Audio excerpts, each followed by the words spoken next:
evening, and thank you for joining us on this edition of the live podcast. Today, joined by four guests from various clubs who are here to review the season, or rather, how the season went by for their teams. We're talking about the top four teams, and we're going to start with Geylang International, followed by Home United, followed by Tampines Rovers, and last but not least, we're going to touch on the champions, Albirex Niigata Singapore. All right, so let's go on to the team that's going to finish fourth. I hope they finish fourth, all right, because there's still one more game to go. Anything could happen. Maybe Warriors could just catch up, on points and maybe exceed the goal difference. But right now for Geylang International, I think they are well poised to finish the season in fourth. And with me today is Geylang International fan Jeff Salleh, who will be sharing his thoughts about how he thinks the Eagles' season went. So, first up, let's take a look at the stats of Geylang International this season. Of course, we're going to look at what has happened after Noor Ali took over and the season as a whole. So for Geylang itself, this season they have chalked up 11 wins, 3 draws and 9 losses. Now under Noor Ali, he actually got majority of the wins, 7 out of 11. And of course, for Geylang, it's kind of hard to pinpoint the goals on just one person alone, but this season Shawar Anwar has done particularly well, scoring 10 goals, and today it was announced that he's been called up to the national team again, which I think is something that many local football fans have been calling for. Now, Jeff, just want to hear your thoughts about Geylang International. As a Geylang fan, looking at the team this season, do you feel that they have exceeded your expectations, or do you think that they could do better? So thanks, Aaron, for having me on the podcast. As a Geylang fan, I think we have exceeded expectation. I think there's no doubt about it, given our squad size, given the players that we have. I think we have done pretty well. And if you look at the statistics that where we didn't win, we actually get draw or loss, it's really from the team that are above us. And which means that we actually do the job when we need to do it. And we except for Albirex, I think that was one of the matches that I left pretty disappointed with. But the rest, I feel that we gave a good run. But we gave our best, we lost. So we are quite proud of the season so far. That's for sure. All right, so looking a little bit into the statistics of the team this season, club top scorer Shawar Anwar, 10 goals. Victor Cotto, who is a striker, scored only 5 goals this season. The other goals coming from Ricardo Sendra, 4 goals. Shafiq Ghani, 4 goals. Gabriel Quack, 2 goals. Now let's talk a bit about Victor Cotto. I think a lot of Geylang fans would agree that he's one of the workhorses. He runs, I think he covers every blade of grass in every single game. But somehow the goals are just not coming for him. Now, as a fan, maybe let me just ask you, do you think that we should retain Cotto? I mean, if you are the Geylang coach, would you retain him for next season? Do you think it's a good move, or would you go for another striker?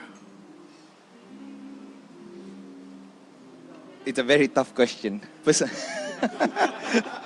Because personally, I think he's one of the players that I really like best. But if you're going to be objective on this and measuring him for what he's paid to do, you probably won't retain him. I mean, you're a striker.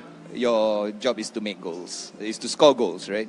But one thing that we kind of overlook, that how many of these goals that are being scored, he started it, or sometimes some of the goals that I remember, he fought for lost causes, things that balls that are almost going out at the corner flag, and he still went for it, and that ended up with good chances, or at the back of the net. So that play, I think is one of the things that he has proven from time to time for Geylang. So if you measure him just for a striker, unless we can get someone better, the physical presence as well as the ability to hold up the ball and bring Shawal into play, Amy when he's on, and even Shafiq, is important. Sandra is doing well, but I think Victor bring that extra physical dimension to the game for Geylang. Geylang is pretty small and soft team in some sense. It's good that you should mention about comparison of the foreign players, or rather the role the foreign players play in Gala International. Because if you look at the foreign imports that Geylang had in 2016, comparing him to Mark Hartman, who of course came in much later in the season. He came in after the transfer window. But Hartman in the league played 5 games and scored 3 goals. If you compare that kind of goal scoring record to Victor Cotto, right, I mean, it's quite a big difference as compared to 21 appearances, 5 goals in 21 appearances. And if we turn back the clock a little bit further, let's look at 2015, right? Josef Kaplan, who's actually not even an out-and-out striker, managed to score 12 goals in 27 appearances. Now, in terms of foreign imports, I mean, based on stats itself, we can see that there's actually a downtrend in goals. But of course, goals does not always mean that the player is doing well or not doing well. It's not a very good indicator of how successful they are. But you've been a Geylang fan for a while. Now, looking at your imports from 2015 until the present day, do you think that Geylang is playing better with the imports that they have? Or are they doing worse? Of course, you guys are poised for your best finish in 14 years. If you finish 4th this season, even if you finish 5th, you are poised for your best finish in 14 years. So, of course, people would say like, oh, we're finishing 4th, what? We are doing well, what? You know, it's a team effort, but foreign imports do play a very key role in the team. So, what do you think? Totally agree on Hartman. He came in, he made a straight impact, right? We beat Albirex. I still remember we beat Albirex, and it was his goal from a free kick. Unfortunately, he's only effective when he's playing. And he do spend significant amount of time in the physio's room or on the massage table. So I think by far, I feel in terms of striker, he probably, if we can keep him fit, he's definitely going to give us the returns. He has the physical presence, he has the awareness. I agree with you. There's a downward trend. There's a downward trend in terms of the foreigners or the quality of foreigners. Without knowing the club financials, I think that may be playing a bit of a part on what we can afford. I think if we do have a bit more in our war chest, we're probably going to have a better somebody. If we can pay Ramazzotti or something like that, probably we could get somebody of a higher quality. But we have what we had, and I think that's how the cards are played at this point. Do you think it's a key point or do you think Sahil Suhaimi played a key role last season, therefore allowing the foreign players to feed off him with his diagonal runs, distract opposing defenders? Because this season, to be honest, we haven't seen any real out-and-out strikers in Geylang. Amy Reka has been playing a role of a support striker, but he's also not a true out-and-out striker. But last season, you guys had Sahil, and this season, basically all the balls are going to Victor Cotto, and then occasionally we see Gabriel sprinting down or Shower sprinting down. And that has been the game plan of Geylang for a large part of the season. How big a role do you think Sahil played last season, and his departure, was it a loss for you guys? It is. I feel it is. It would be good to have Sahil stay around because I think there would be a better outlet up front. Luckily, Geylang is not a team that kind of push the ball forward. We try to keep the ball on the ground, so it kind of helped Sahil. I mean, given Sahil build and height, that's how we need to play. The only time we start popping high balls is when Yuki is up there and we try to chase the game. But I think it's not. I don't see it's a major loss that we kind of lose our plot and things like that. I would say it's a case of more good to have. If he's around, I think we could definitely get a few more goals. But I don't think Noor or even Hasrin before they lose any sleep at that point when he decided to leave Geylang. It's interesting that you should mention Yuki, because this season, right, Yuki actually has the most appearances together with Gabriel Quek. But of course, Gabriel Quek has been subbed off quite a number of times, whereas Yuki has, I think, played most of the games, lasted through the 90 minutes. And the player that played the most minutes this season was also Yuki with 2,000 over minutes on the pitch, followed by Shazwan Buhari. How much longer do you think Yuki can last? I mean, okay, he came from Albirex, of course, and he's still very fit, right? But there comes a time where players start to slow down, like Farah and Bennett at Tampines. Do you think it's time for Geylang to bring in someone, fitter? Okay, let's say if you could have any player, you could sign any player in the S.League, right? Who could come in and complement your team? Who would you sign? That's tough, but let me just touch on Yuki. I think Yuki should still be around for the next couple of years. I think the partnership, the statistic don't lie. The reason why he played that many minutes is because he's that important. The team totally crumbled in the back line against Tampines because Yuki was totally battered out. I feel if Yuki is still in the game and with Tampines, we probably at least get a draw, at least. With Enders, I think we have a good balance of youth and a bit more experience. So I'm pretty happy with the centre back. On the question on who we would like, I don't have specific name, but I think whoever that we want needs to be a utility player, especially on the wing backs, both in the midfield and the right back and left back position. We need somebody who can fill up those roles because there are gaps, and somehow for this season, we lost players and we lost them for a long while. So we don't need young players to fill this gap, but experienced head to settle down the team. Okay, I'm going to put you in a spot right now because Geylang International, in my opinion, has one of the most strongest backlines in the league. I mean, you have no shortage of talent to choose from. Now, who's your ideal back four defenders?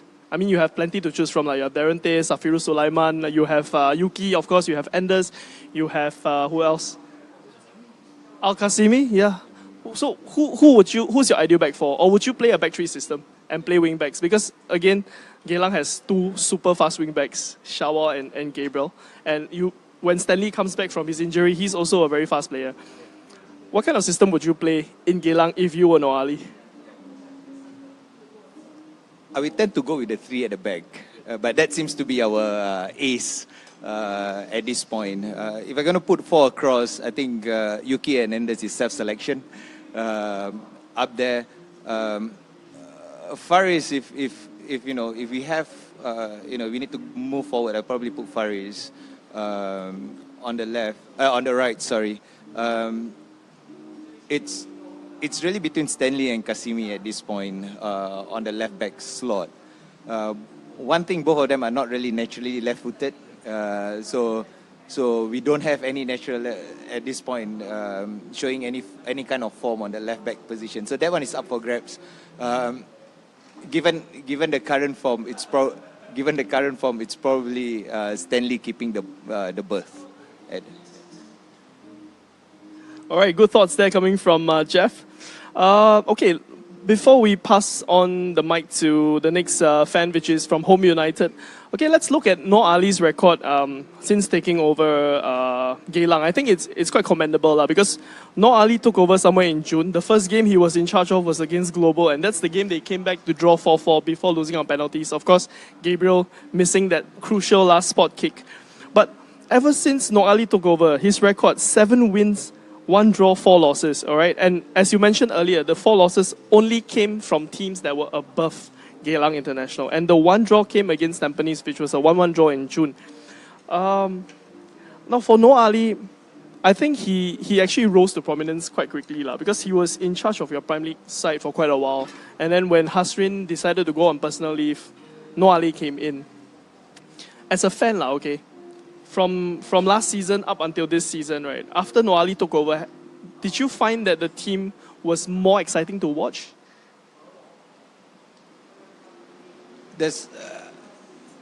I think in during the Hasrin era, I think there's more established players that kind of get into the scene.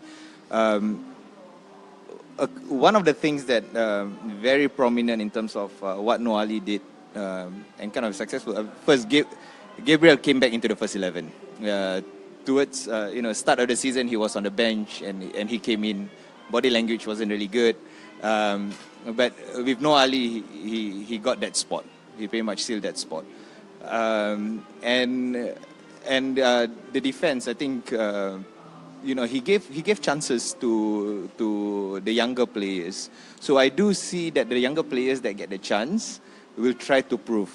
And it's from there we get to see if what at different competitions or some parts of S.League.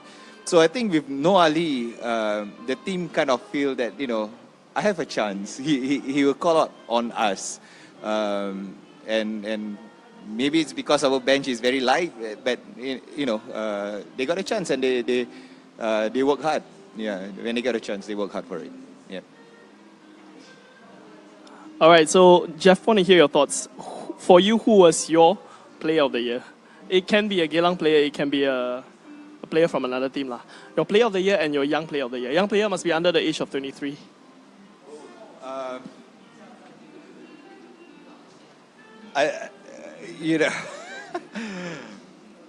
I would, this is biased, but I think, Shawal, to me, definitely needs to be up there. If he's not number one, he's definitely going to be the top 3 players in this season. Under 23, I go with a bit unconventional. To me, if under 23, I will give it to Irfan. All right, Irfan Fandi. I mean, he's a regular first 11. He captained the side from time to time. For some reason, the coach see something in him, and we have to respect that.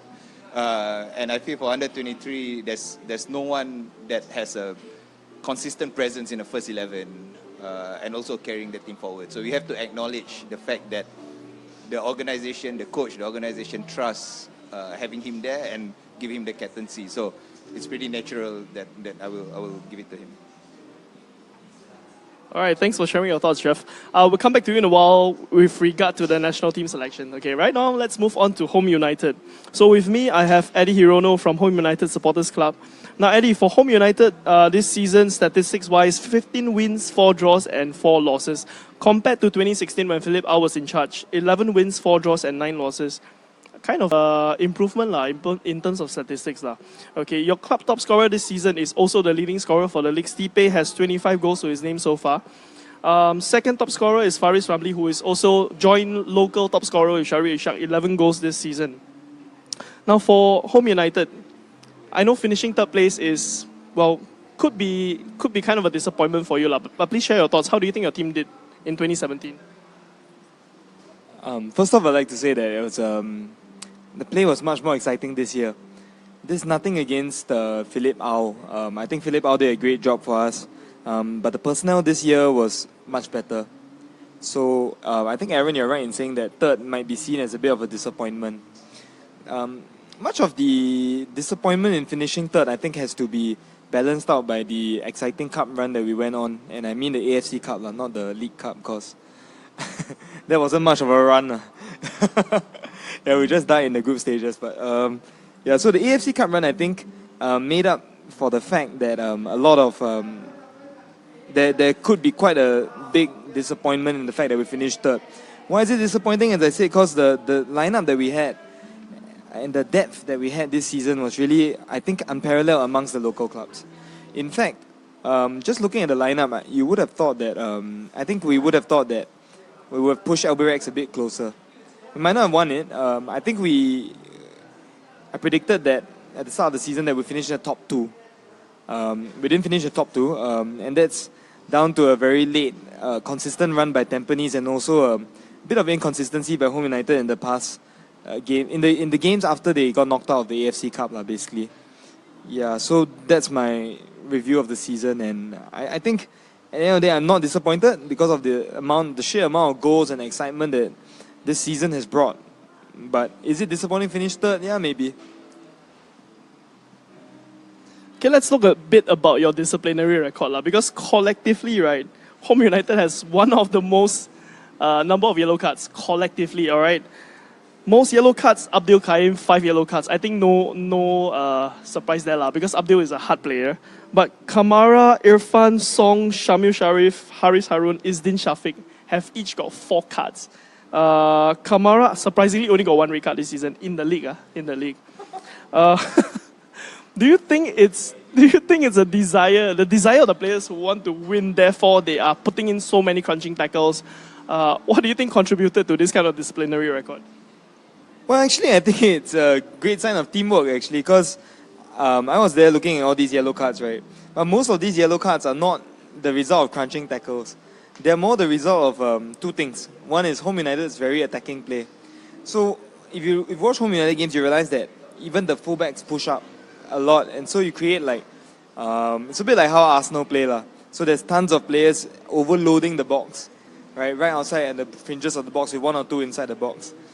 And what happens then, obviously, is when you lose the ball, you run into situations like where you have to haul players back or trip them subtly and all that.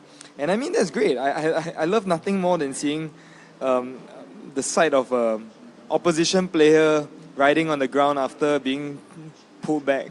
It's passion. It's passion. Okay, let's talk a bit about your foreign imports this season. Song and Kamara have been there for quite a while. So we will not talk about these 2 players, but we'll talk about Stipe, who came in from Hougang with a much more humble season last season. I feel that his statistics were not so awesome as they are this season. But looking at Stipe this season, 21 appearances, 25 goals. That gives us roughly about 1.19 goals per game. That means every time he comes on, he's going to at least score 1 goal. That's how good his record is, okay? Now, there are plenty of people who are saying how good Ken Ilso is. So what I did was I did a comparison of how Ken Ilso did for Home United in 2015 and 2016. Ken Ilso in 2015, 19 appearances, 11 goals, which means that his record is half a goal every game, meaning he will score 1 goal every 2 games. 2016, Ken Ilso, 19 goals in 22 appearances, 0.8 or 80% that he will score a goal. Good, but still not as good as Stipe. So, do you think that Stipe was a very good replacement for Ken Ilso? Were you surprised at the start of the season when it was announced Stipe Plaziba is signing for Home United? What were your thoughts that were going through your mind? I think the first thought that was going through my mind was that Stipe had a bit of an underwhelming season when he first came. But that wasn't surprising to me because, it's a foreign league. And I thought that, if the Home United coaches and the hierarchy saw something in Stipe Plazibat, then, why not? Just give it a go, see how it goes. And I mean, admittedly, last season I didn't watch too many Hougang games as well. So I couldn't have had much of an input as to how good he was and everything. So when he came, I think there is more a sense of expectancy, but also I think you're right in saying that I might not have expected him to reach Ken Ilso's goal output, which is like a very respectable 19 goals in 22 appearances, as you have said, right? 0.86 goals per game. That's pretty impressive. So I think at the start of the season, I was hoping for him to reach similar heights. Now, if we were to compare why Stipe Plazibat probably scored so many goals this season, I think I hope he doesn't begrudge me this, but I don't think it's just down to him alone. Let's analyze Ken Ilso from 2015 to 2016. You see a big jump there, and you might chalk that down to him getting acclimatized to Singapore and everything. But I think it's more likely that the return of Faris Ramli had something to do with that. Now, Faris Ramli is, as you know, a very good player who takes up a lot of the defense's attention. So 2015 and 2016, you see a big jump already because Faris Ramli only joined in 2016, if I'm not wrong. So that probably contributed to why Ken Ilso was able to flourish more. He had more space, more time on the ball. Opponents were distracted by the presence of Faris Ramli as well. Helped to drag defenders away. And that really came into light, that really came into play in 2017 when Faris Ramli was not shunted out to the wings. I think credit to Aidil Sharin. What he did was he played Faris Ramli in a sort of support striker / attacking midfielder, central attacking midfielder hybrid, which is something that frankly I didn't think was possible, Frank. Because Faris Ramli looks like a very slight guy. You wouldn't really say that, his passing is the best. And usually, when you play in the hole behind the striker, you expect someone who can really either shoot and contribute many goals, or someone who has a killer pass. At the start of the season, I didn't think Faris Ramli had either. Again, neither of those attributes belong to him. But I think with his goal output this season, you can see that. I think it's clearly because of his ability, right? What happens is that he finds himself in many promising positions. So him and Stipe feed off each other in that their runs actually give each other space. And if you were to analyze that further, you look at the impact on the team when Khairul Nizam went off injured. After that, the team scored less goals. I don't think this is a coincidence. I think Khairul Nizam is another part of the trident that occupies a lot of attention, a different kind of threat, like a wrecking ball, like corner kick, then he'll just rough up defenders and all that. Very direct, always willing to take on his defenders. So I think for these reasons, right, Stipe, great achievement, but I think he couldn't have done it without the support of a very good team behind him as well.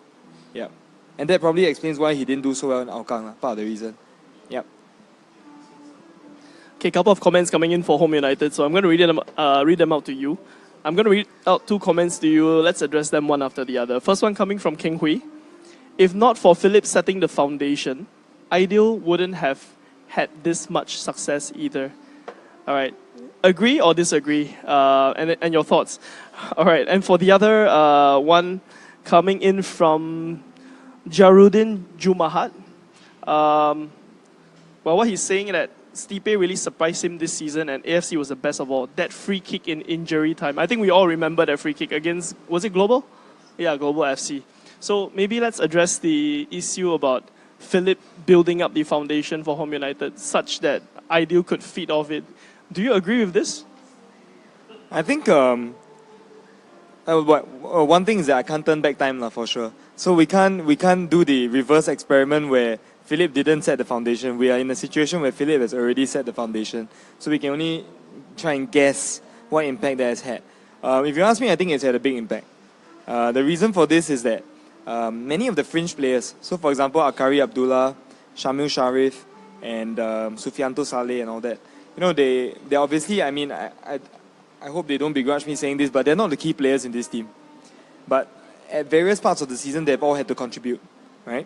Now, if Philip hadn't introduced this very ground-based passing philosophy right from the youth setup until the first team, right, might Shamil Sharif, Sufianto Salleh, and Akari Abdullah, Haziq Azman even, might these players have struggled to try and keep up with the more supreme technicians like Isdin Shafiq, Haris Harun, Stipe, Song?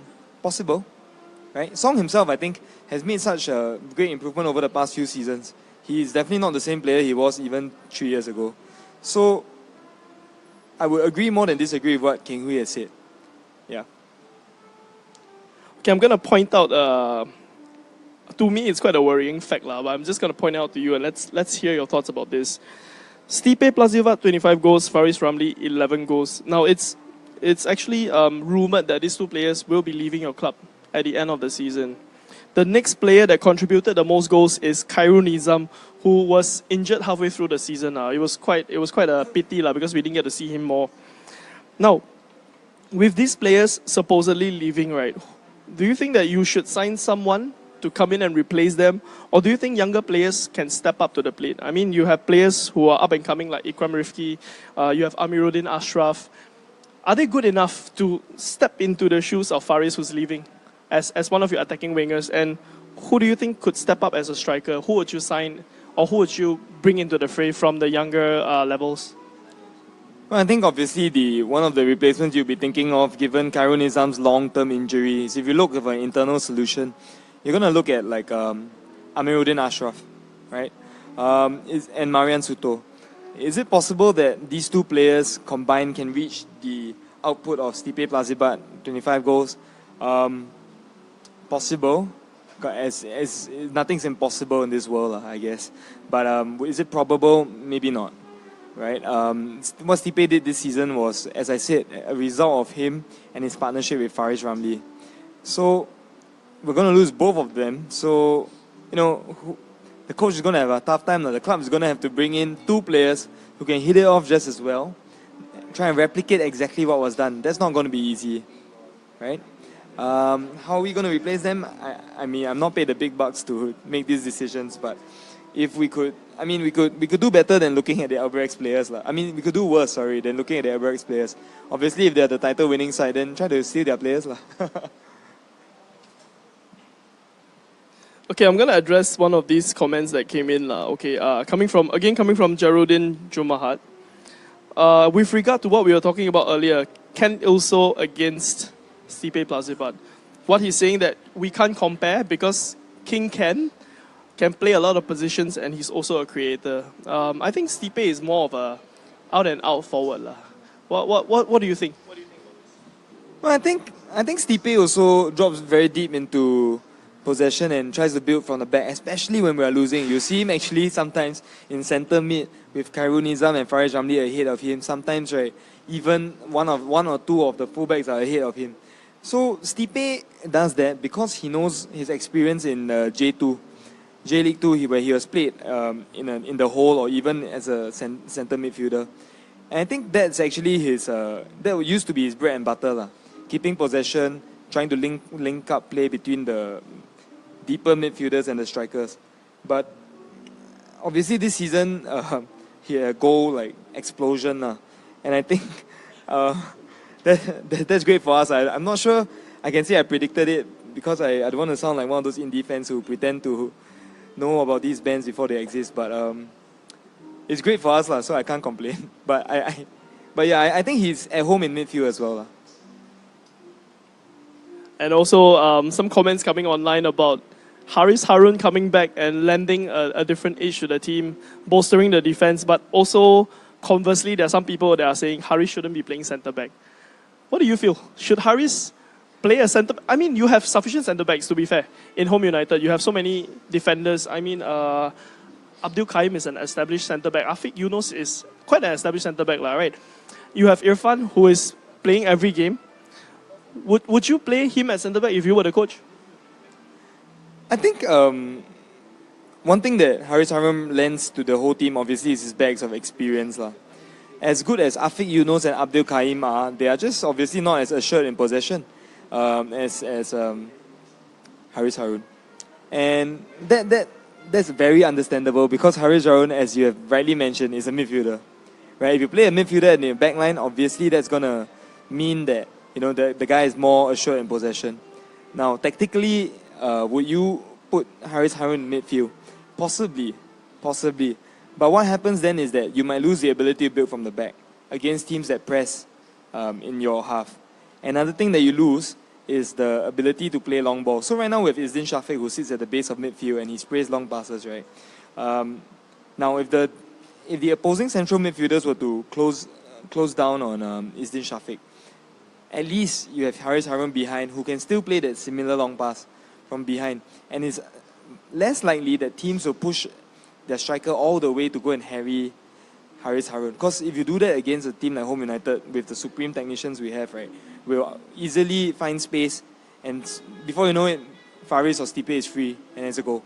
So I can only try to guess what Aidil Sharin is trying to do. He maybe was just looking to Haris to lend a bit of calm at the back and also to spray the long passes when needed, which he has done quite a few occasions. Yeah. Okay, now let's move on to your changes you will make to your team. Because, once again, you guys would be progressing to the AFC. I'm not sure if it's going to be qualifiers first, then followed by AFC, or you're going in straight, but definitely you guys are going to play in continental competition next season. What changes would you like to make to the team in order to maybe progress past the ASEAN Zonal Finals this time? What would you do? I think this is slightly linked to the question just now. But first, obviously, the first order of the day is to replace Stipe and Faris Ramli if they are both indeed going, which I hear they are. That will be obviously the toughest task that the Home United hierarchy have to look at. Beyond that, frankly, I think the depth was so good this season that it took a very unfortunate injury crisis for us to even look looked to be in a situation where we had to play people out of position and all that. Most of the time, frankly, we were playing people in their correct positions. Ikram Rifki obviously was being played at left back for 1 or 2 matches, but I think that has more to do with a tactical decision made by Aidil Sharin to perhaps land a bit more of an attacking edge as compared to Sufianto Salleh, who is a bit more of a defensive player. Other than that, I really don't see us needing to add more. If anything, maybe we need to just try to keep our players fit. We lost too many players through injury. I think in certain matches it was, or rather for a certain stretch of matches, it's like we only played 1 foreigner. And I think in this league, that's a bit of a handicap. Okay, to end this off, Eddy, who are your choices for player of the season, young player of the season? It's completely biased. Stipe Plaziba is the player of the season for exceeding all expectations. And, and obviously the young player of the season will be Adam Swandi for me. I think he had a stretch in the middle of the season where his form tailed off a bit. But that's probably because of his involvement with the SEA Games squad. But he started off the season fantastically. He played very well in continental competition as well. And at the end of the season, you see once again that, he's a very useful ball player. Very good for keeping possession. I mean, if I was to liken him to someone, I liken him to Samir Nasri. So Samir Nasri, in terms of the playing style and, the build and everything, obviously not the cuntishness, but like Samir Nasri. Yeah, I think Adam Swandi is one to really look out for. In fact, I'm a bit surprised that he's not been called up for the national team this time round. And I think that hints obviously at Sundram's approach. It's not a keep ball approach, which I think is sad. But yeah. Okay, Eddy, thank you so much for your thoughts on Home United. Okay, we're going to move on.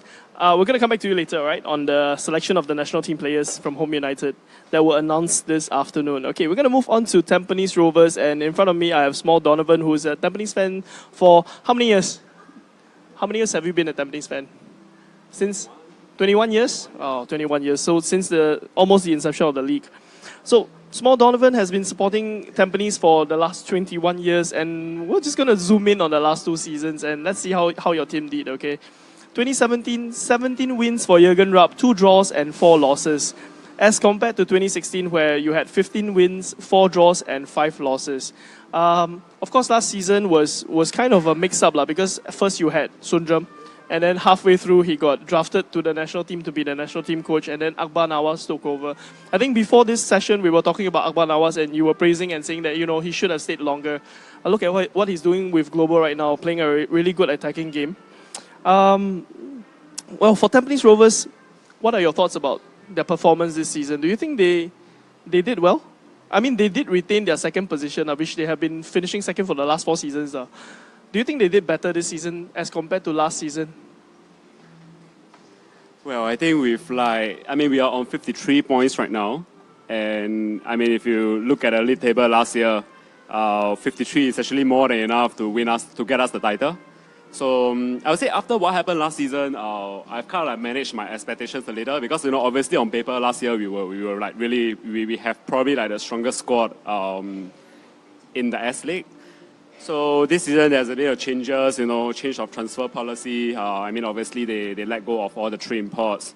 I mean they brought in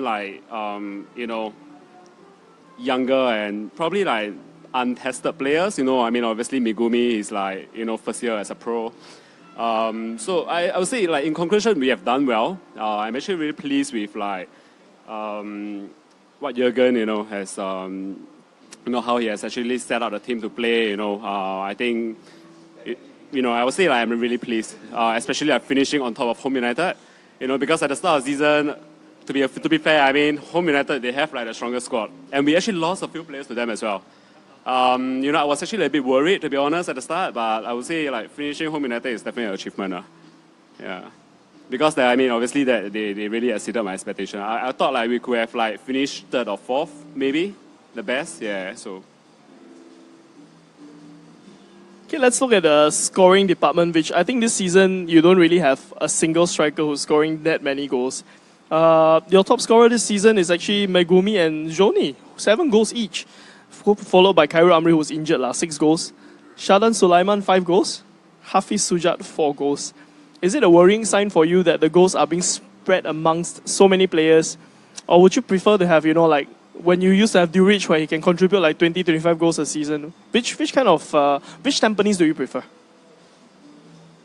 I think for him to win a title, I mean, if you look at Albirex title challengers, Albirex obviously has Sano, who is like scoring a lot of goals for them. Home United has Stipe, Faris, and even, Karu Nizam, who is not playing every game, has like 7 goals. So I would say that's like really worrying. We don't have a we don't have a striker that can really get us like 15 to 20 goals a season. And for us to finish second, I think, like I mentioned earlier, that's like already an achievement. So moving forward, I would say like this season, I really hope that we can get a striker, a proven one, that can at least, get us like 15 to, at least like 15 goals a season.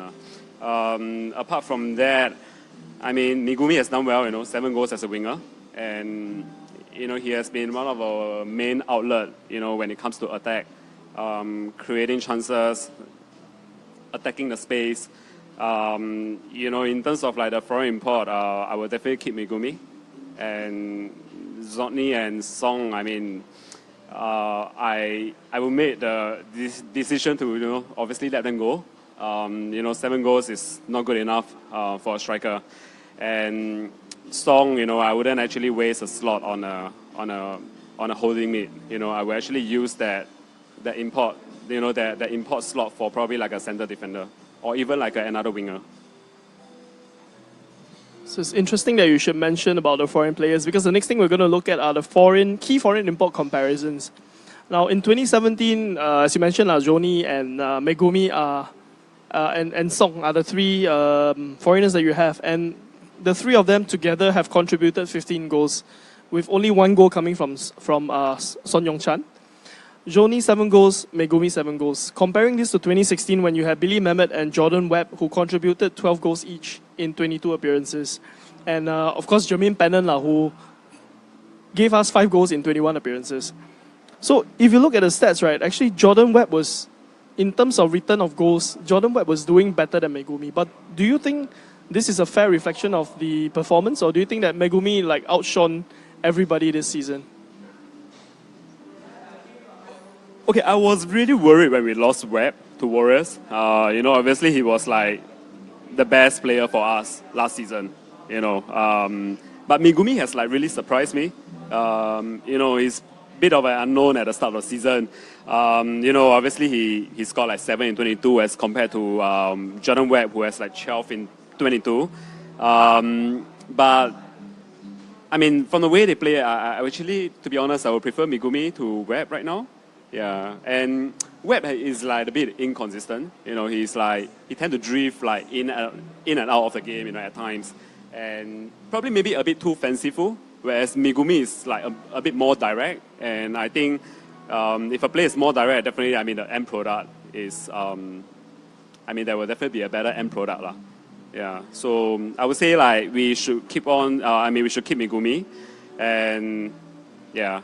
He's definitely he's going to be a key player for us, if you ask me. Now, as a Tampines fan, in 2015, you had Rodrigo Tossi, who came from DPMM, and you have Matteo Roscam. 2016, Billy Mehmet, Jordan Webb, Jermaine Pennant. 2017, Ivan Joni, Megumi Son. To you as a fan, do you think it's like what I shared with Jeff earlier? Do you think it's like a downtrend in terms of the foreigners that you're hiring?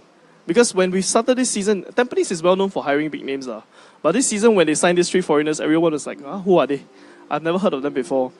Do you think it's because of the expenditure on Pennant last season, therefore this season they had to operate on a very tight budget? And as a fan, what would you like to see next season? Would you like to see them signing big names again? Or like you mentioned, keep Megumi and then try to, maybe blood some youngsters to come into those important positions like the holding midfield role? What would you do? Well, I mean, everyone is aware of the fact that we actually overspent last season. And that's why this season we actually have issues like paying our bills, not paying CPF, not paying salary. If you're going to spend so much on one Pennant and then you struggle the next season, then what's the point, right? I would say like moving forward, the direction will still be to make sure to get like young players hungry, maybe a bit of an unknown, but you never know, as in like if you really can get it right, You can actually unearth like another Megumi. So I would say like this will be the direction to go. I'm not one for big names after what happened last season. Because with this squad we actually did better than last season in terms of the points tally. So I would say like that would be the direction to go Yeah, but obviously we need someone to step up, and if you look at the last few seasons, we have players who reach double digits. This season, like the top scorer is like only 7 goals, and a return of like 1 goal in 3 games is just not good enough for a team who is like challenging for the title. Yeah, but I mean, having seen that, I would say like Tampines really exceeded my expectations, and I would say like I actually, to be honest, at the start of the season, I have my reservations about Jurgen Ruck. But he has proved me wrong. He has done well with the team that he has, and I think he should be given like more time, to try to go again for the title this season. And just one thing to add on, I was looking at the results for this season. I would say we lost the title because we lost all the games to Albirex. We lost 4 games throughout the season, once to Warriors, and I think that was like a last-minute penalty. The other 3 games, apart from the first game where it was controversial because we were made to retake that penalty, I still remember, that game at National Stadium.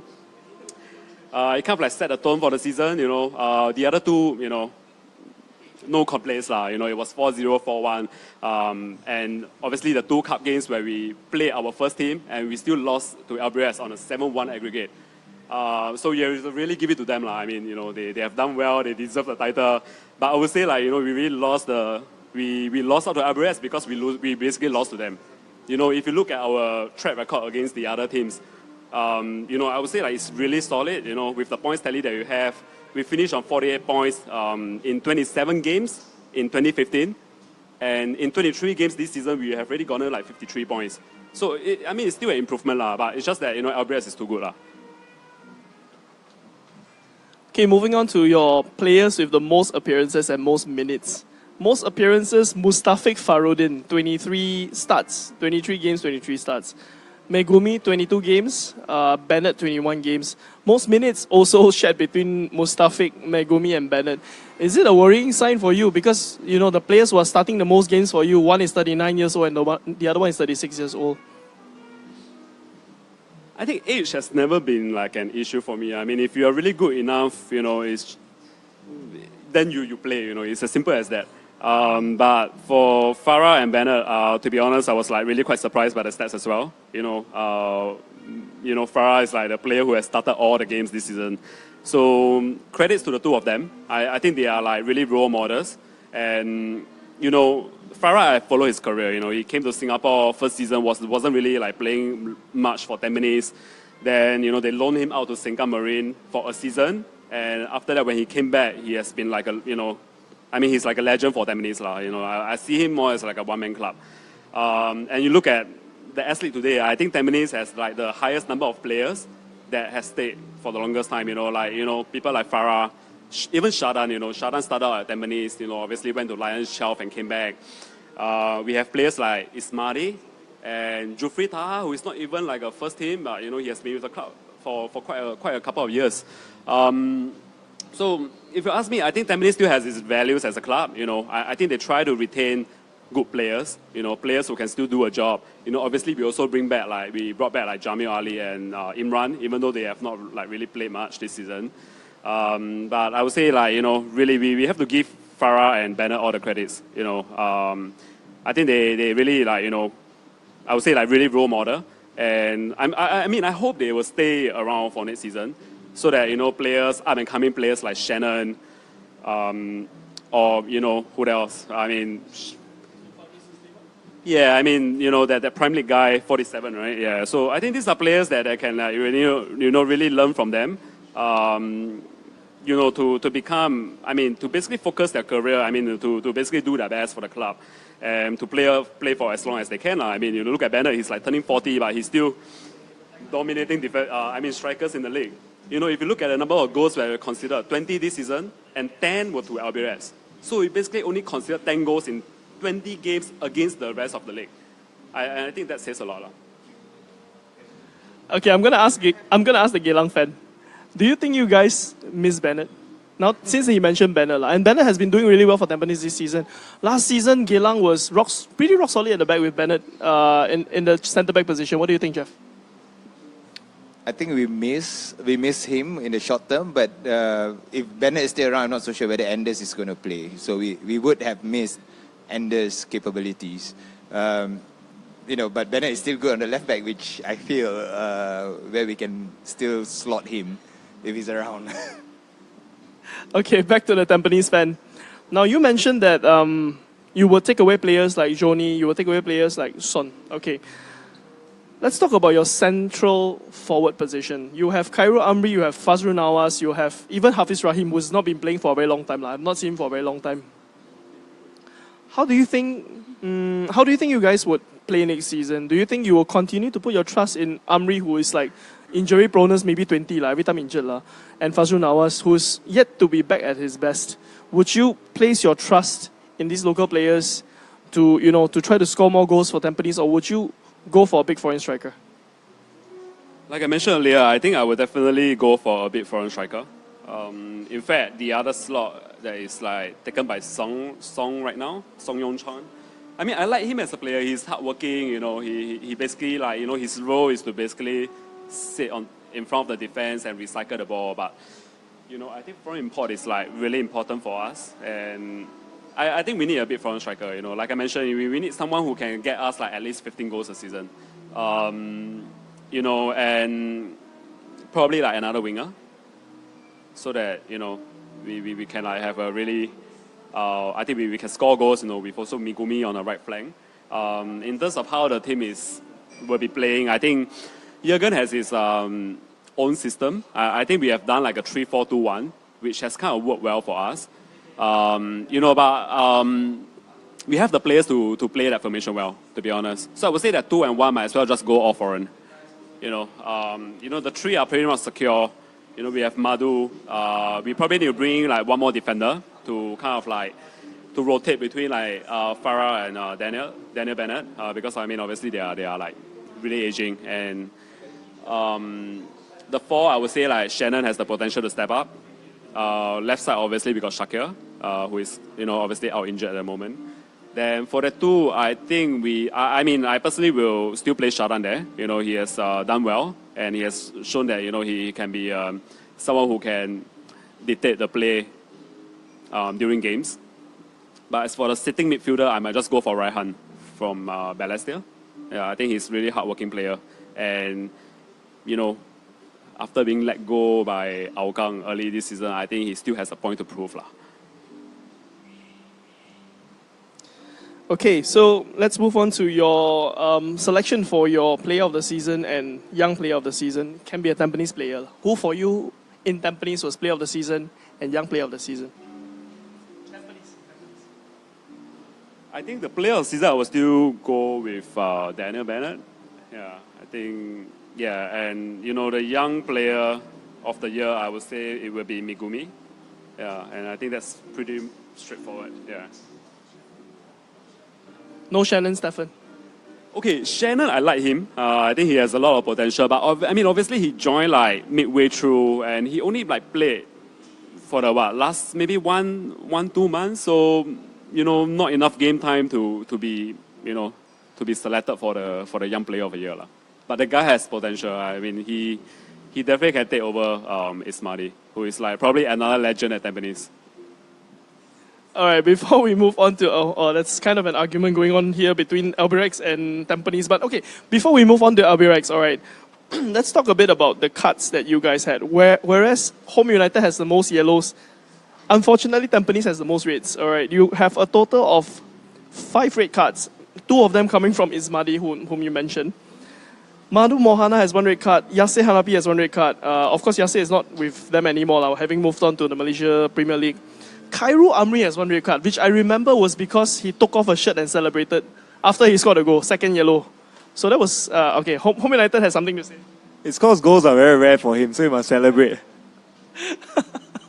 But I remember that red card because he was celebrating one moment happy, and when he got flashed a 2nd yellow, he got so pissed off the referee, he started to screw the referee. But what are your thoughts? What are the reasons that you guys are getting so many red cards?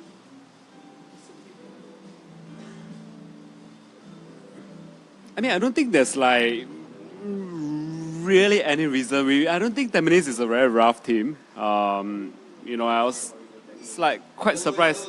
I mean, to be honest, it's muddy on year two red. I can't even like really recall like how he got red cards. I think Big Donovan will refresh your memory. How did he get the first red, Ismadi?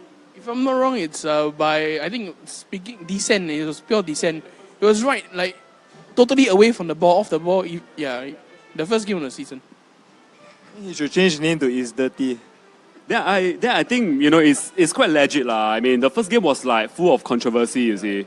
We were made to retake the penalty, and I think the goal was like, I don't know. I mean, I don't know whether it's a legit goal by Albirex lah, but I think the first game was like just controversial. The moment we like need to retake the penalty, I thought like, oh my god, it's like, it's not our day lah, basically. And then as usual, we lost again to Albirex. And later the season, I mean, we were going to lose like another 4 games to them. So, but I mean, take nothing away from them. I think they deserve the title and like, all the other trophies that they are getting right now. But I don't think Tampines is a dirty team, if you ask me. I'm not too sure, but one thing that just surprised me is like Fazli actually getting 6 yellow, and I don't really see him play that often. So for him to even like accumulate up to 6 yellow, I think that's quite an achievement. Like, it's either he can't tackle or it's either he just can't tackle or But I mean, he's playing in midfielder right now, so he has to put in the tackles lah. I mean, Song is on 7 yellows, and that's quite understandable because he's like the one who is sitting in front of the defense. But I don't think that is like a huge concern for us. Yeah. One more interesting stat that I actually was reading and then I came across, all right. The most sub-in player for you was Ivan Joni, 7 sub-ins. That's almost as much as Marian Soto for Home United. Now you buy a foreign striker and then, he becomes a bench warmer, getting subbed in. And most subbed out, Khairul Amri, 8 times he got subbed out. But of course, in those performances that he put in, he scored 6 goals in 700 minutes, which is a very good return for a striker. Is it a matter of fitness for both Joni and Khairul Amri? What do you think? I think for Zotni, I mean, I think midway through the season, I was like, I think Jurgen said something like he has to work harder during one of the games. I'm not too sure whether is it down to fitness because that guy is still quite young, right? I mean, he's like 23, 24. I would say like maybe he doesn't really fit into how Jurgen want the team to play. As for Khairul Amri, I mean, he's just unlucky with injuries lah. I mean, together with Vazru. So I was just thinking like, we could have like even come closer to Albirex for the title if we manage to keep the 2 of them fit. Because I mean, when they are like free of injury, these 2 can get us goals. And I think that's proven, especially Khairul Amri. All right, before we move on to Albirex, I'm going to read out one stat which I find is really interesting. Jurgen Rupp's lose percentage is 0.86%. So Jurgen Rupp's percentage of losing actually equals Kazuaki Yoshinaga of Albirex. The only reason why you guys have less points is because they have more wins than draws as compared to you guys. So that is something that I find is quite intriguing. It's quite intriguing. All right, let's move on to Albirex Niigata, who are recently crowned champions. And I have with me Big Donovan, who is an Albirex, not a fan per se, but more of an observer. I got the stats wrong? Okay, maybe have to relook at that. Anyway, it's a live show, so be it lah. So be it lah. All right, let's look at Albirex Niigata this season. 19 wins, 2 draws, 2 losses. Compared to last season, 16 wins, 2 draws, 6 losses. Now, last season, they had an inferior record, but they still managed to get a champion. And this season, I think Yoshinaga has done a really fantastic job with what he has, with most of the players changed, only retaining a few key players. As an observer yourself, what do you think was the key points which led to their retaining of the championship? Okay, I think for this season, simple. Albirex was the most consistent team. Based on the fact that, they got lucky because they didn't have any injury problems. And even with a massive overhaul, okay, Albirex only kept 8 players from last season, and out of 8 of them, 5 of them were part of the core squad this season. I say, you got Nozawa, you got Tanaka, the left back, Shuto Inaba, Kento Nagasaki in the midfield, and Kamata. Okay, Kamata played as a striker last season, but this season he was used mainly down the wings, with Sano and Nakai down the middle. So this season, because we saw that last season Kawata was the player of the year, and everybody said there's no doubt he was the best player of the year. He scored loads of goals, but if you check the stats, he actually scored 13 goals last season. Sano scored 23 goals for himself this season, and that's plus 10 in your goal difference. So so what Albirex brings to this S.League is basically their professionalism. The players are always fit. You never see them tire out in the end of the games. And I think the main difference this season is they started games as well as they finished games. I think in the first 20 minutes of this season, they scored 18 goals. So in your first 20 minutes, if you can score 18 goals throughout the season, that's almost a goal a game, you see, right from the start. And of course, with their superior fitness, they tend to finish games better as well. So for Albirex, it's all about consistency. You look at their first 11, their defense, Nozawa has played 22 games, which means he only missed 1 league game the whole season. And I think that was against the Young Lions squad where maybe the coach decided to rest him because, Young Lions are, for lack of a better word, they are poorer oppositions to what they faced in the past. Then for their defense, Rui Kumada on the right, Akiyama and Tanaka played all 23 games this season. Yanagi played 21 because I think he got injured in that game against Home United where he clashed with Hassan Sani. I think those were the only 2 games he missed. Then in midfield, Shuto Inaba and Kento Nagasaki, probably the 2 most important players for Albirex. They played every single game this season. Then, Tsubasa Sano, the top scorer, played 20 games. I think the 3 games he missed was because he got a red card. I think also against Young Lions, in the 1-0, I think he slapped Amirul Ali across the face or something like that, if I'm not mistaken, So, you see, they got very lucky in the sense that they didn't have injuries. They didn't have any major injuries. I think a small Donovan mentioned Tampines had major injury problems this season. Eddy also mentioned that Home United had injury problems. So, in a sense, Albirex were fortunate enough that they had no major injury issues, and that showed throughout the whole season. They were most consistent. They scored goals for fun. They dominated the possession in most of the games. Now, Albirex is known as a team that is pretty disciplined. I mean, for many years they've been winning the Fair Play Award because their players don't play dirty in a way. But this season we have seen 1 player getting 4 yellows, which I think for Albirex is quite unusual. Shoichiro Sakamoto. Do you think it's a disciplinary problem with him? Because the next player after him is actually Nakai and Inaba. And Inaba, for all the tackles that he puts in the entire season, only 2 yellows, I think is amazing. Sakamoto, is it a disciplinary problem with him? Or it could be just simply due to the fact that the winger cannot tackle. Simple as that.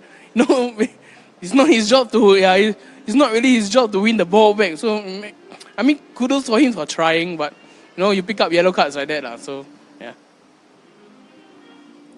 Okay, let's do some comparison with the players that Albirex Niigata had in their winning season last season. Key players for Albirex last season was, of course, Atsushi Kawata, who has returned back to Albirex Niigata in the J-League. Kawata last season played 22 games and contributed 13 goals. As you mentioned, Sano this season, 20 appearances so far, 23 goals. So that's a 10-goal difference between Sano and Kawata. What do you think makes Sano so good? Is it because he's playing with players like Nakai, who knows how to make smart runs, who knows how to pull defenders away, and also because players like Shuto Inaba, Kento Nagasaki have another additional year of experience probably, and they know how to unlock defenses better this time around? Do you think that's the reason why? I think for Sano, from what I've seen of him, he's a devastating finisher. Yeah, that's the thing. You get a striker, you need him to score goals, and Sano just has the knack of like finding ways to score goals. I think he's got 23 goals this season. I think only 3 of them are from the penalties. So 20 of them have come from open play. That shows that he has that knack of goals. Yeah, so in that case, for that sense, you say Kawata has 13 goals, but Nakai this season came with 11 goals. He plays slightly behind Sano. Yeah, he plays slightly behind Sano, and then he still gets the job done. He still scores goals. Kento has increased his goal tally from 6 to 9 goals this season. But what I'd like to add is that the left back, Nafumi Tanaka, has contributed 5 goals this season. I think if you find that, 5 goals from a left back, I think most of the strikers in the S-League haven't reached 5 goals yet. Yeah. So, you have goals input from positions like this. It just makes your team better, you see. Yeah. Okay, before we continue, I'm actually going to read out a short message that was sent to me by Satria, who is a die-hard Albirex fan. Unfortunately, he can't join us today because he's having night classes. But this was Satria's thoughts about Albirex this season. He was saying that at the start of the season, he was having mixed feelings because as defending champions, he knew that it wasn't going to be easy. Losing players like Shirota to Hougang, to him was kind of a big loss. And he wasn't sure if, the replacements coming in would be good enough to step up to the game. But this season, we did see players like Takuya Akiyama who came in and started every game and did a relatively good job. He was also saying that, losing Kawata, not being retained and losing him to Albirex was a big blow for him. But again, Sano came in, stepped up and actually did a very good job for them. For Albirex, a lot of people are saying that they are superior because of their fitness, of course. This afternoon, we were just having a chat and then we were sharing that, other teams have finished their shower when they came out and Albirex players were still cooling down on the pitch. Is this the key element that makes Albirex so good? Fitness and discipline. And how do you think we can start to instill this into our Singaporean teams to make them better? Because I'm sure that although as Albirex fans, they might want to see Albirex win the title every season, but the rest of the teams might not want that to happen. They want to fight, They do not want Albirex to just win and run away with the title every season. Now, I'm going to ask you guys as football fans, all right? Not just as your own teams, but as football fans.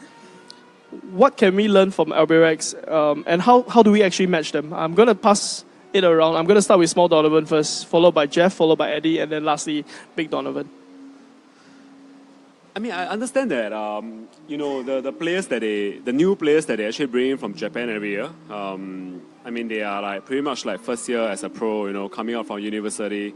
So it's really about fighting for a bigger contract, working hard and who knows, like Kawata, is it? Kawata? You actually get a call back to the Albirex Japan team, which is like obviously a step up as well as like a really good move for his career. So I would say they are really hungry to prove a point. Even if they don't make it to J-League, they can just get, get an opportunity with a big S-League club, and you can get to play in an AFC competition, and that's like a good move in a career as well.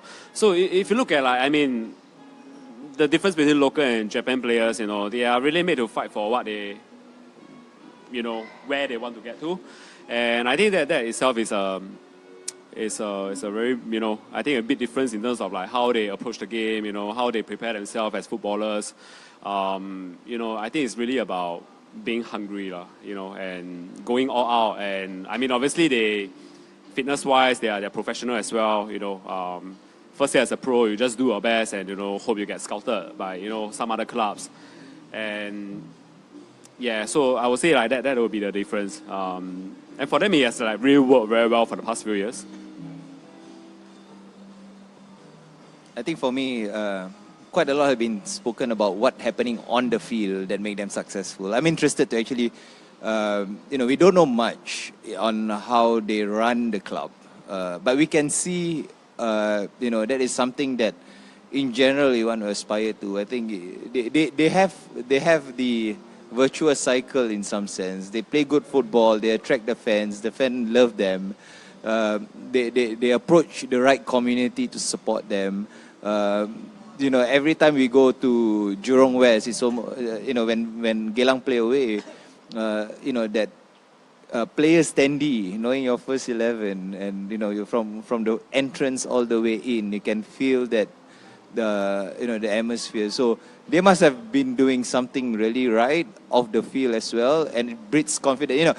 As a player, you wouldn't want to disappoint your fans.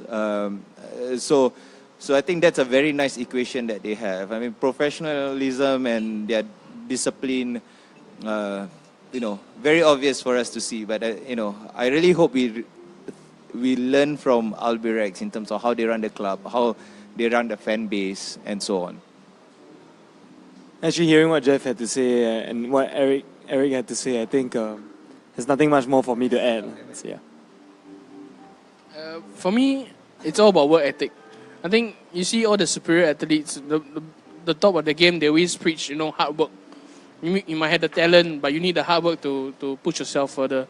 And, from what we see from Albirex, is they're the most professional team, training-wise, fitness-wise. The players look after themselves. I think there's no real discord among the players as well. I mean, they fully believe their manager's tactics. They are all fully behind him. So, of course, when as you're an experienced player, you have your own habits. You have different thoughts of how the game should be played. But at the same time, you have to be professional, see. So what Albirex pride, what it shows is that Albirex is just more professional than the teams around. Yeah. So it's all about hard work, lah. Yeah. Okay, looking ahead, right, Albirex has one more final hurdle to cross, which is the Singapore Cup final against Global FC. Do you guys think that they are able to clear this hurdle? Because Global FC, well, for all it's worth, they are quite a boogie team, I feel. Because with 13 men, they actually managed to beat Hougang over 2 legs. And Hougang is not a bad team. What do you guys feel? Is Albirex going to sweep all the titles this season, or maybe Global is going to bring the Singapore Cup back to Cebu? What do you think? I mean, there's no way that Global is going to stop Albirex. I think it would be, I think they will get all the titles this season again. Clean sweep. Ditto. Easy victory. Okay, so everyone has a very consensus on the way that Albirex is going to sweep all the titles this season. All right, so that's it, our review for the top 4 teams. We're going to move on to the national team discussion. We're going to look through the selection that Sundram has put up this afternoon. But before we do so, a short message for all of you who are listening in. Do comment on this discussion, because we're giving out a pair of tickets to the national team game between Singapore and Bahrain that's happening on the 14th of November. The funniest or the best comment today will win the tickets. And right after this show wraps up, my 4 guests are going to choose the best or funniest comment, and I'm going to contact you to collect the tickets when the game comes around next week. All right, let's move on to national team selection. So today, FAS released the list of players who are going to play against Lebanon day after tomorrow. A few inclusions that were not included in the team that traveled to Turkmenistan are I think particularly I would say Shawar Anwar, who was left out for quite a bit and then came back into the team post Turkmenistan. Emric Ong, who played against Hong Kong, got a red card, was not brought together with the team to Qatar and Turkmenistan, and now he's been drafted in again. Hami Shahin, who has been in and out, but this time round is named again. Okay, notable exclusions: Rushaidi Salime is not in here. Anders Eplin, whose name has been floated around, not appearing in here. Iswan Mabud, not in this lineup.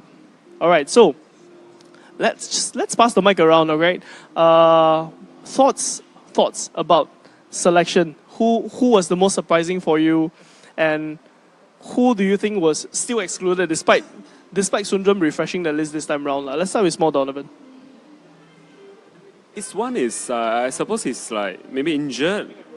Yeah. Okay, I mean, to be honest, I mean, I give credit when due. I think it's like well done to Sunjam this time around.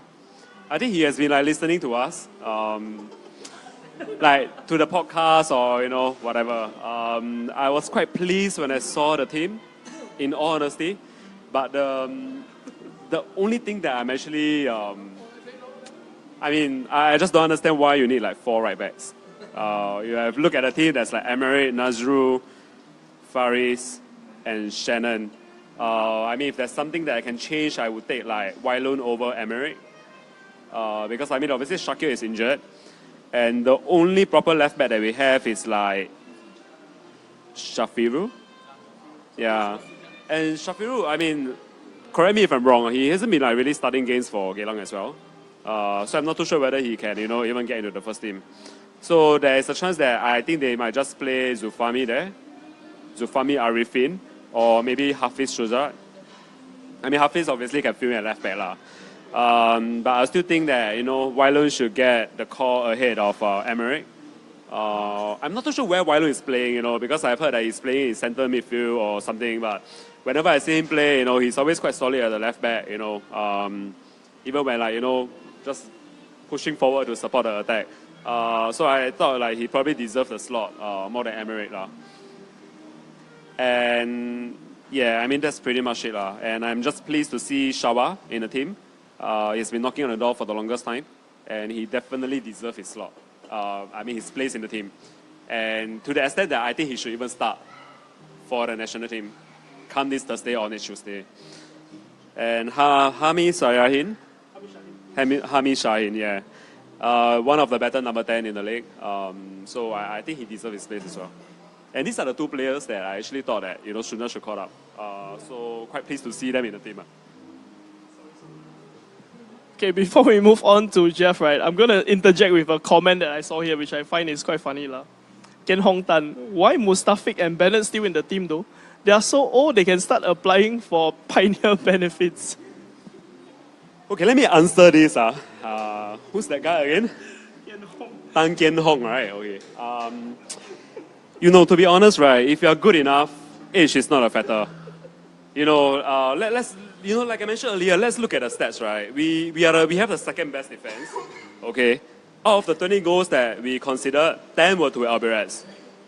And we only considered 10 goals out of the other 20 games to the other 7 teams in the league. So tell me who is the best defender in the league? And I mean, to be honest, the reason why he called out Amadou and Farah as well as Daniel Bennett and even Shannon, is because I think the 4 of them have been playing together for quite some time. And obviously they understand each other, And the squad is like, Bennett, I mean, he's easily still the best defender in the league if you watch S.League games. I mean, correct me if I'm wrong, just objectively. Daniel Bennett is like the best defender. Let me repeat myself, okay? So he deserves to be in the team. Farah, I'm not too sure, he's still one of the better ones around. I don't think he will play in the first team, but he's still a very good experienced player to have in a national setup. When you need the experienced head to guide the younger players along. So I think they justify their position. Do not question it. All right. Very passionate outburst by small Donovan. What pioneer benefits? They are still what? They are still owning strikers in the league, okay? Okay. Moving on back to the squad, all right. Well, this time round there's no Shahril Ishak. So I think slowly, some of these players are actually being removed. But looking at Daniel Bennett, okay, at the age of 39, 140 caps, he has the most caps for Singapore right now with 6 goals. That's followed by Mustafiq, who has 85 caps and 8 goals. All right. I'm going to pass the mic over to Jeff. Jeff, Geylang have quite a number of players who have been called up this time round. Farid Hamid, Safiru Sulaiman, Shawa Anwar. What do you feel about the selection? Do you think it's justified this time round with Shawa in the team finally? I think finally the Chan Sundram, are you watching him? Kind of caught up. But yeah, I think I agree with Eric in terms of, there seems to be more players that given a chance, at least in the call-up. I do hope some of them actually get a run in during the friendly and see what they are capable of. we are already at the bottom. We can't get any worse. I think it's time for us to try and see what can happen from there. There's the other thing which I'm also happy is that we are slowly getting, Sharisha isn't there, and despite being one of the highest top scorer, but I think Bai wasn't in the squad as well. I think there is a transition. I think it's a painful transition, but hopefully there's more chances for those players that is knocking on the first 11 to be given a run in this time around. Okay, I'm going to ask you as a Geylang fan, all right? Right now, since Izwan Mahmud is out of the running for second choice, it seems like Shazwan Buhari is the de facto second choice right now. Is Shazwan Buhari better than Hassan Sadi? Can he take over the number one spot? No. To be honest, no. Hassan is still a class above. Every time we play against Home United, I can see, if any other goalkeeper would have scored some chances, but Hassan, the last game you saw, the volley against, the volley that Shawal put in, the way he got down and pushed the ball out, he's still a class above. Yeah. But that run out by Shazwan in the last game was really very Peter Schmeichel-ish. It didn't go horribly wrong, luckily. All right, Eddy, what do you think about the national team selection? Quite a number of Home United players. I think same old for you, because players like Izzdin Shafiq, Haris Harun, Arno Mantan is in there as well, Hassan Sani. What do you think? I think I have no trouble with most of the selection.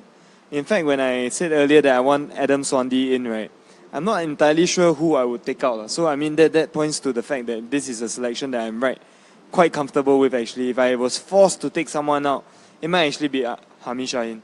But that's also a bit harsh on the youngster because he's played very well.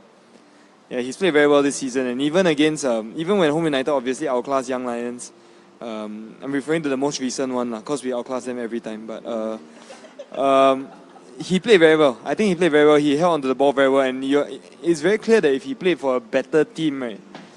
If he played for a better team, then I think you'll see him shine more. For example, Adam Swandi, you see the difference between him when he played for Young Lions and when he played for Home United. It's just so different, right? So Adam Swandi is one. Just referring to what Eric said about the 4 right backs and all that, I think it's quite clear that Nazrul Nazari and Farid Hamid, right, or maybe Farid Hamid might actually be tried in a more advanced position. That's the thing about Sundram is that he starts with what is notionally a 3-5-2 or 3-6-1.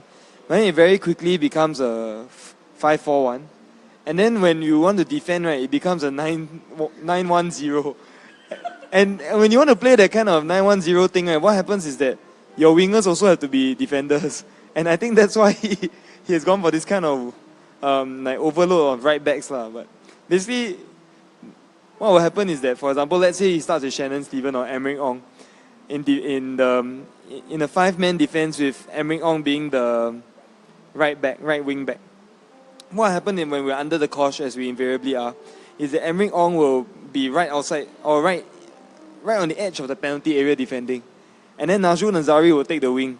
But if you look at it, then you just see 7 defenders and then there'll be 2 DMs protecting them somehow. So I think that has to change, and I think for that to change, you need more Hamid Shaheen, you need more Adam Swandis. It might hurt in the short term, we might start getting whacked 3-0 and all that. But frankly, how do I put this? I don't blame, as I said in the previous podcast, I don't blame Sundram for keeping things conservative because this is his job, right? He will get sacked. But surely a technical director or somebody has to say, Sablon has to say okay, enough of this bullshit. Let's take a few 3-0 losses for a while and let's just act properly to playing a proper way. I don't know whether that's being done. I'm not privy to all this information, but yeah, those are my thoughts. I don't think we'll progress until we really commit to playing more passing football.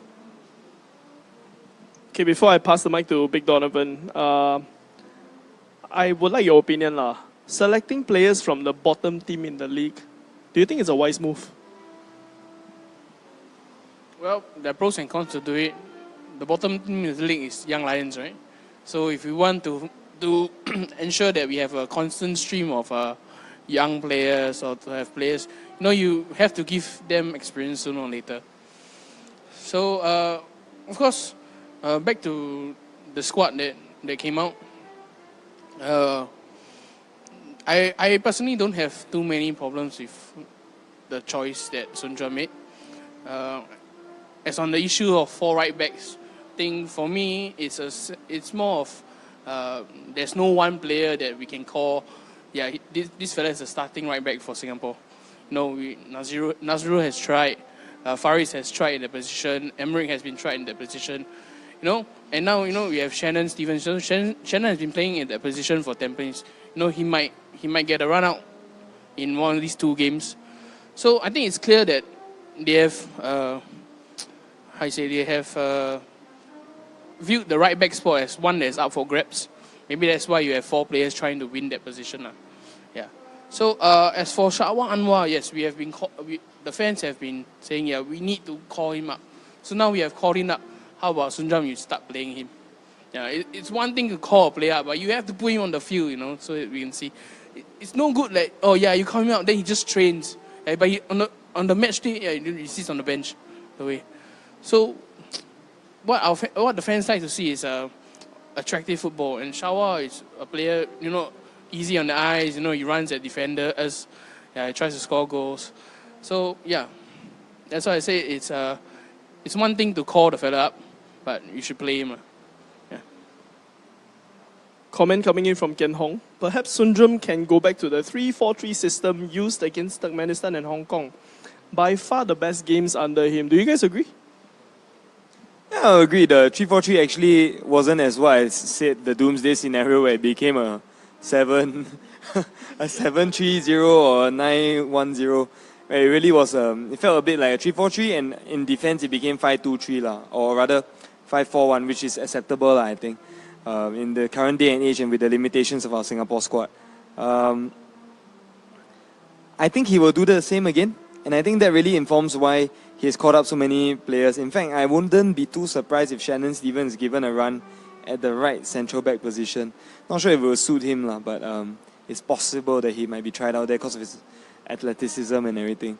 Yeah, might help to bail Bennett out. As you know, Bennett is very old, and he already collected his CPF, maybe, I don't know. I don't really think Singapore has the players to actually play an effective 5-4-1. I think 5-4-1 is really just defending. There's no way we're gonna. I think once Durek actually retired, there's no more upfront a single striker that can really do the job. So 5-4-1 is pretty much saying that, okay, we're not going to score anymore and just trying to keep you guys out. Okay, gentlemen, what do you think about the inclusion of the 2 players who are playing in the Malaysia Premier League, which has actually already ended like a month ago? So match fitness could be an issue. I'm not sure if they're still training with their teams, or are they training with any SLA clubs, or because I know that NT doesn't train like every week. Safwan Barudin and Yasser Hanapi. What do you think about the inclusion of these 2 players when the league, the Malaysian league has already ended like quite a while ago? Anyone? The situation in Safwan Barudin is quite obvious in that, imagine Australia not calling up Tim Cahill just because Tim Cahill's season has ended. You just can't. He's one of your best players. You just have to do it. Yasser Hanapi to a lesser extent, but still one of our very influential players. So you just have to call them up. But match fitness wise, I think if the coach had, obviously the coach, Sundram has a calendar of all the major events in the year, right? If he had any foresight or brains, he would have asked this, he would have put these 2 players on special training programs, I think.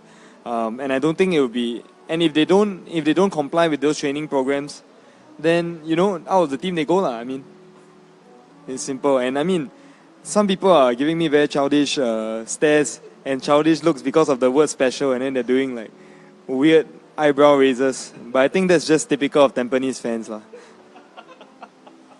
I think pretty much Safwan has made himself one. If everybody had the best day, best form, Safwan would be easily the top 2, top 3 best players that we have.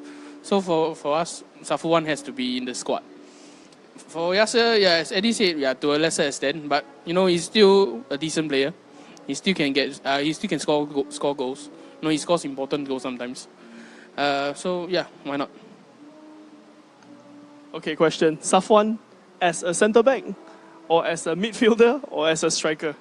Small Donovan. Obviously he hasn't played in the centre back role for quite some time. I think he's a good defender. So I don't even know why in the first place they wanted to shift his position, to become a more attacking role. But I mean, having said that, he has scored a lot of goals for PERM. I think I was like, 10 in 17 games. And last season, I think he was like contributing a lot in terms of the goals output as well. I think the furthest that I'll go for Safwan is like, he's like a box-to-box. But definitely not as a striker. He hasn't really worked out. I think last few games, I think Sun Jung was playing him as a striker. And you can obviously see that, he's like isolated almost like for most part of the game. So I still believe that he should move back to the centre back. But if you really want to use him as an attacking player, I think that the most that will go for is like a box-to-box midfielder, where he can just go up and support the attack. Yeah, I think I agree that Safwan, I've always felt that his best position was defender, but I think that's long gone.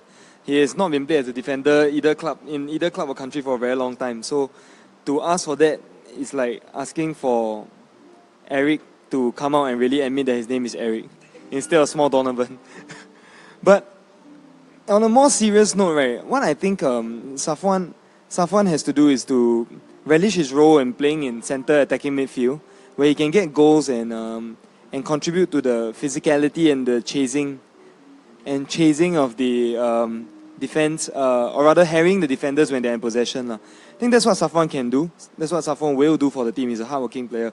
But I think really at the top of the trident in front, right, or rather the lone striker, you have to have someone who's willing to run the channels, to stretch the play. That's why I think Khairul Nizam is such a big miss. I mean, his finishing isn't the best, I would say that, but he gives defenders a lot of a bit of a hard time by running at them and always chasing them down.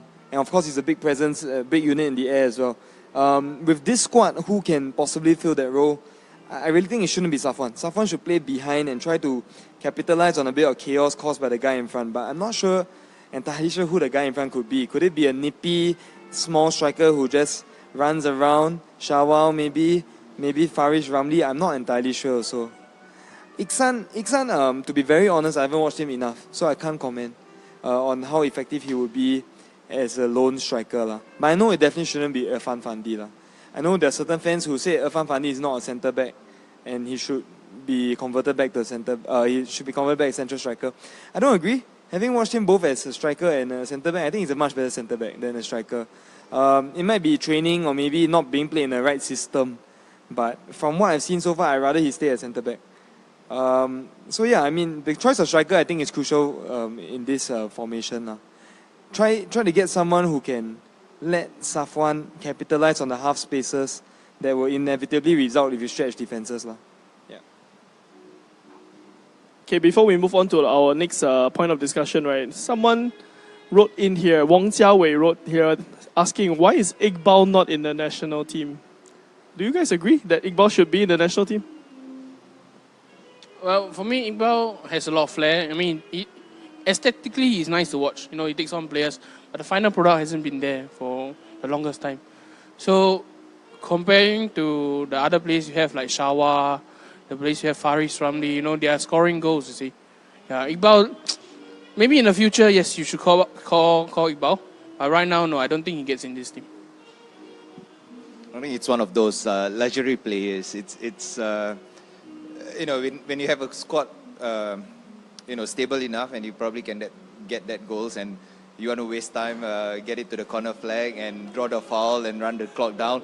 He's the guy that probably you want to bring on, and rile up the defenders. So, but I think at this point it's still a luxury players. I think going back to on Safwan, I have to say I feel that with Shawal has been doing this, right? The big man, small man kind of thing, running the defense all season with him and Cotto, holding up and trying to play the ball down the channels. I think it's something worth trying for sure. Okay, next segment, I have 4 guests, so I'm going to ask each one of you to pick the players you want in the national team for the upcoming game in each position. So it's going to be a hodgepodge team, mix and match of all the 4 of you, your opinions. So small Donovan, I'm going to give you the names of the goalkeepers. Jeff, I'm going to give you the names of all the defenders. Give me your back 4 or your back 3. Eddy, I'm going to give you all the midfielders, and Big Donovan, I'm going to give you strikers. There's only 3 strikers. Okay, so let's have a consensus. What formation would you like to play? I have 4, 3-4-3. 3-4-3, the same formation against Hong Kong and Turkmenistan, right? Do you guys all agree 3-4-3? Let's go for 3-4-3. Okay, so goalkeeper, small Donovan. I think it's a no-brainer for you. Who's going to be the keeper in your squad? Hassan Sani, Shazwan Buhari, or Zaiful Nizam? It's a no-brainer for me. I mean, it's definitely Hassan Sani for the goalkeeper. But why not Zaiful? Why not Zaiful? I just want to hear your thoughts. Why not Zaiful or Shazwan? I mean, like what Jeff had said earlier, I mean, Hassan Sani is like a class above the rest. So, as much as I like Zaiful, and obviously the Gala goalkeeper based on form, he has done really well for the last few games. I'll still go with Hassan unless he's like out injured or or if he's considering retirement, that's another thing altogether. But if it's not, I mean, whenever he's fit, he should play. Okay, so it's a 3-4-3 system with Hassan as the goalkeeper. Now, Jeff, the back 3, I'm going to give you all the names. I'm going to read them out to you. Choose your back 3, all right? Daniel Bennett, Irfan Fandi, Madhu Mohana, Farid Ahmed, Mustafik Faruddin, Nazrul Nazari, Emric Ong, Safiru Sulaiman, Shannon Stephen. Who are the 3 that you would choose?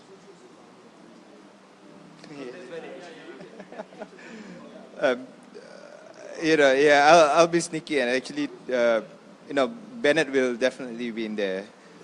I will give it to Bennett, right? I think he can be there. If I'd be a bit cheeky, I'll probably just pull Haris down there as well. That's being cheeky, and and the other one I would say, in some sense, I would still start off with Irfan for the very fact that, it's a good chance. I mean, it's a friendly anyway. It's a good chance for him to have a run out and have 2 experienced seniors alongside him. I think that will be a very interesting, I mean, for experimental sake, right? I think it will be a good experience for him. Sounds like a solid backline. So we're going with Bennett, Irfan Fandi, Haris Harun. All right. Eddy, I'm going to pass you the mic for the midfielders. The 4 midfielders, you have to choose from Anumantan Kumar. Haris is taken, so no more Haris. Anumantan Kumar, Hafiz Sujat, Zulfami Arifin, Faris Ramli, Izdin Shafiq, Safwan Barudin, Yasser Hanapi, Shawa Anwar, Shadan Sulaiman. I think I start with the wing backs. So I need to choose 4 midfielders in total, including these 2 wing backs. I think on the left, I'm rather hamstrung by the fact that there's no one else who can really play there except Hafiz Sujat. I think Hafiz Sujat gives a lot of energy up and down the wings. He has played in that position many times before. I think he's a no-brainer there. The right back, obviously, is where there's the right wing back, obviously, there's tons of competition there. You could go with Farid. You could go with Emerick, Shannon Stephen, Nazrul Nazari. For me, over here, you could go with Madhu as well, but I would never go with Madhu there. So not a right wing back I think Madhu would fit into the 3-man defense, but definitely not as a right wing back. I think I would go with Nazrul Nazari at right wing back. Yeah, I mean, I think he's been up and down this season, but at the same time, when he's on form, I think he really adds a lot to the team.